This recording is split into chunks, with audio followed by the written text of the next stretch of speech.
Hello everyone! Ayan, good evening po sa inyong lahat. And for today's video ay tara at samahan niyo po ako magluto nitong ating isa na namang napakasarap na ulam. Walang iba kundi itong ating tinolang isda. At sasamahan natin yan guys ng talong at patola. So tara na guys at samahan niyo po ako magluto and enjoy watching po. So yan na nga sa ating pot. Magpakulo lang tayo ng tubig tapos ilagay na natin dyan yung ating sibuyas, yung ating luya, and yung ating kamatis. And then maglagay na rin po tayo ng asin para sa pampalasa at naglagay rin ako ng konting patis. At pagkatapos guys, ayan at kumukulo na, ayan, pwede na po nating ilagay dyan yung ating isda. So yan yung ulo ng ating tuna, yung kung matatandaan nyo kahapon, niluto natin yung ginataan.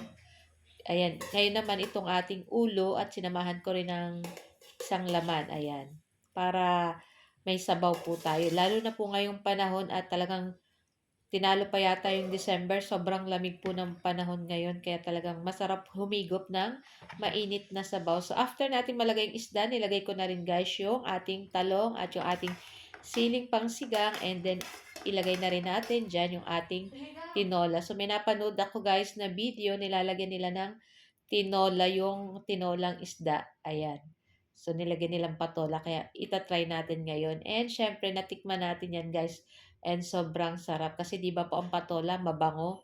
Lalo sa ating miswa. And, masarap po siya dito sa ating tinola. So, nga after nyan, guys, nilagay ko na yung ating dahon ng kangkong. Ayan. Para marami po tayong gulay. So, ayan na nga. At lulutuin lang po natin ng ilang minuto pa yung ating dahon ng kangkong. And, after nyan, maya-maya ay maglalagay tayo ng ating sinigang na sampalok. So, yun yung ating pangpaasim. So, kung wala po kayong sinigang na sampalok, pwede naman po ang calamansi juice. Ayan.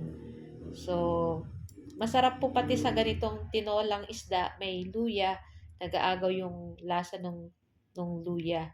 Tapos, ayan. Tapos, dapat nag-aagaw yung asim talaga nitong ating sinigang sa sampalok.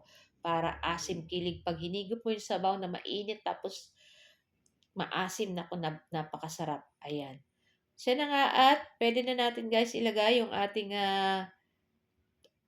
sinigang sa sampalok yung nasa sachet. Ayan. So estimate nyo na lang. Kung gusto nyo ng maasim na maasim, dagdagan nyo pa.